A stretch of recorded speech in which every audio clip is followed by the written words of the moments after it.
We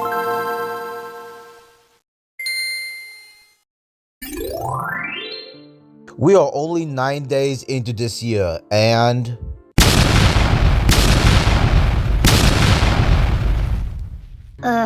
yeah, let's talk about Pokemon.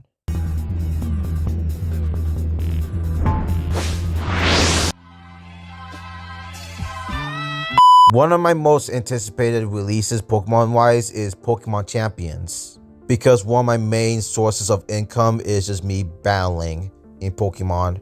And a game like this is kind of what I needed, honestly. One of the key aspects of this game is basically every generational gimmick is basically in this game. So Z moves, Dynamax, Megas, Terrestrialization, possibly even more in the future. But my eyes were on this one gimmick, the gimmick that I started my Pokemon career on, believe it or not. That gimmick is Dynamax. If you guys don't know what Dynamax is the Generation 8 gimmick that basically doubles your Pokemon's HP. They only stay in this form for only 3 turns, but the moves they use are more powerful than the usual moves.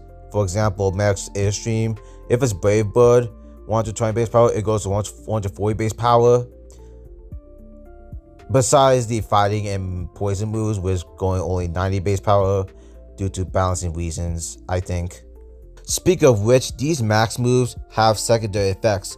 For example, Max Airstream boosts your Pokemon's speed, Max Geyser sets up rain, Max Lightning sets up electric terrain, and etc, etc.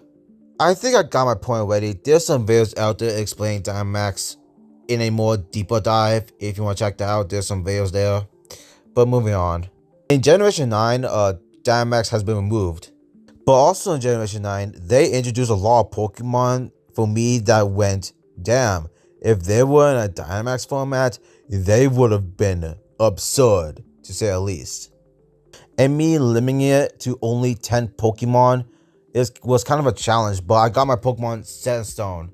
And yeah, without further ado, here are the 10 Pokemon that could have been pretty absurd if Dynamax is allowed, or if Dynamax is allowed in the future with these Pokemon being legal. Whatever, it's kind of the same thing. I also want to mention that a YouTuber called VGC had this concept a couple years ago, and some of my inspiration was from that, while also brainstorming my own ideas. So link of that video will be in the description. Anyways, let's begin. Ting-Lu was one of the first Pokemon that came into my mind when it comes to the subject, because when I thought about Ting-Lu in a Dynamax format, I went, yeah, this Pokemon would have been insane in Dynamax. I mean, just look at these stats. That alone could tell you that Ting-Lu would have thrived in a format like Dynamax. But it doesn't stop there. Its base 80 special defense is misleading because the ability Vessel Ruined actually lowers the Pokemon's special attack, making it have more special defense in practice. So not only Ting-Lu is a very absurd Dynamax abuser with these stats, plus weakness policy. If you guys don't know what that item is, if a Pokemon gets hit with a super effective move with weakness policy, the Pokemon basically gets +2 on attack and special attack after the item activates. And trust me, you will see that item get popped up a lot. But not only that, its ability can also weaken other Dynamax Pokemon who are special attackers.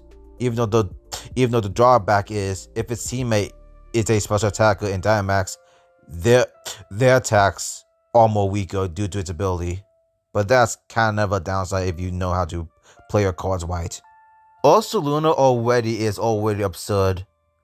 So for this thing to a double its HP, God knows how that will turn out. This Pokemon has similar bulk to Ting-Lu, but it has way more attack than Ting-Lu, making it more scarier. To make matters even more absurd, Ursaluna can still run its Flame Orb Guts set, making its max strikes or max quakes nearly impossible to switch into, or even live, in matter of fact. But since its bulk is very massive, it can easily get away of wanting a weakness policy set, making its power just as ridiculous, if not even more ridiculous to deal with. And somehow this isn't even the most absurd Pokemon I've covered so far, because we have. This one's kinda cheating because I put 2 Pokemon, but if you play competitive Pokemon, you'll probably see why, but if you don't, let me explain. So Tatsugiri has this ability called Commander, where it says if the ally is Dondozo, this Pokemon is invisible, but not only that, Dondozo gets +2 on every single stat. This only applies to doubles though, in singles it's kinda useless. But this is already absurd to deal with, because this is Dondozo's stats. And what could it take to break this Pokemon even more? Well, by doubling its HP. And not only that, its moves gets more stronger. It can hold the weakness policy. If Pokemon even dare to hit it with a super effective move, it can easily get +4 attack on a already stupidly bulky Pokemon. Yeah, nah, this will break the game. I genuinely feel like Dondozo plus Tatsugiri will make the format unplayable. This is easily the most broken thing I've covered in this video, and it isn't even close. Baxcalibur already is a pretty insane Pokemon with 145 attack, and on top of that, just some very good bulk all around. And with Dynamax doubling its HP, its attacks become more stronger, and the weakness policy, because Dragon Ice has a lot of weaknesses, Baxcalibur just becomes unstoppable. It don't really need the weakness policy, it could just go either Life Orb or Assault Vest and it still be very absurd. And Baxcalibur isn't really the easiest Pokemon to take out, so yeah, it kinda deserves a spot on here. If you think Fluttermane was absurd, wait until this Pokemon doubles its HP, its stabs turn into 130 base power attacks. And since Fluttermane's stats are these, there's a good chance Fluttermane will be attacking first, pulling off these very absurd attacks. Like dude, I don't think Dragapult can hold a candle compared to Fluttermane in a Dynamax format, and Dragapult was already an obscene Pokemon in a Dynamax format.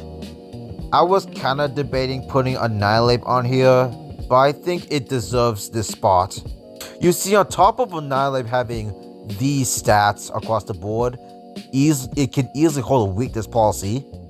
If it gets intimidated, it'll be even more wild thanks to Defiant.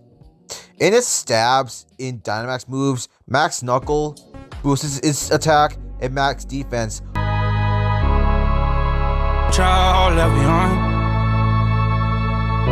Lowers its defense, so basically an attack boost. Well, technically. Well, not all the time, but technically. What I'm trying to say is, if it hits with its stabs, its attacks get even more stronger. Which again is telling with a Pokemon with these stats across the board. King Gambit already is kinda absurdly bulky unless you're a fire type. So why not have this 135 base attack already bulky already, doubling its HP, and one of its stabs, Max Steel Spike, doubling its defense, making it more bulkier, cause why not? I just don't get it though. And just like Annihilate, it also has Defiant, which means any Pokemon intimidating it, King Gambit will become even more stronger. Like King Gambit is already absurd, but I think Dynamax King Gambit is just ridiculous to put it lightly. Unless again, you're like a very strong fire type. Iron Hands already is one of the most absurd Pokemon ever created. Its base 154 HP, 108 defense, and 68 special defense, which can easily be fixed with Assault Vest, can be even more bulkier with Dynamax doubling its goddamn HP. Goodbye. To make things even more absurd, Iron Hands has a base 140 attack, same as Ursaluna from earlier, which means its attacks hurt. And Iron Hands doesn't need to go Assault Vest all the time, even though Assault Vest can make this thing impossible to kill. It can also run Life Orb for its attacks to be even more absurd while being insanely bulky, or Weakness Policy to have even more insane power while again being bulky and taking these super effective hits like Lunch. Like bro, there are so many Pokemon with very high base HP stats. I think they did it on purpose, honestly. I've been debating putting Golden Gold on here. Don't get me wrong, Golden Gold is absurd in Dynamax, that's why it's here, but I don't think it's like as absurd as the other Pokemon here. Again, don't get me wrong, it's absolutely absurd. It doubling its HP, max steel spikes, man, phantasms coming off with that special attack can hurt. And also Golden Go has an absurd ability and a phenomenal typing. If you're trying to hit this thing, that's not a super effective max move, it will not be an easy task to KO. Because one, it'll pop its weakness policy if it has it. In its neutral attacks, Golden Go will possibly shrug off because again, Steel Ghost is a phenomenal typing defensive wise. Just pretty insane overall. Roaring Moon is the last Pokemon on here. I mean, just look at its stats. And also Roaring Moon has some flying moves, and Max Airstream is easily the best max move in the game, boosting its and its ally speed by 1 stage, without any drawbacks. And since Roaring Moon is already really fast, if it sets its Max Airstream up, there's a good chance it'll outspeed every Pokemon in the board. And with its HP and defenses, it can easily go for a more bulkier set with weakness policy, because it has the bulk to do so unless you're Fallen Main with Max Starfall. In that case, it'll probably be KO'd within an instant. But if Roaring Moon gets hit with a super effective move, there's a good chance Roaring Moon will not only live, but pop its weakness policy, gain +2 off of its already absurd 139 base attack, and just snowball the game, to put it lightly. Like, that is just freaking absurd, man. So yeah, Roaring Moon deserves a spot on this list. So yeah, those are the 10 Pokemon that I think will be pretty absurd with Dynamax. What do you guys think about that? Leave a comment below of which Gen 9 Pokemon will be very absurd with Dynamax. If I miss any, there were a lot of Pokemon. I could easily make a part 2 of this.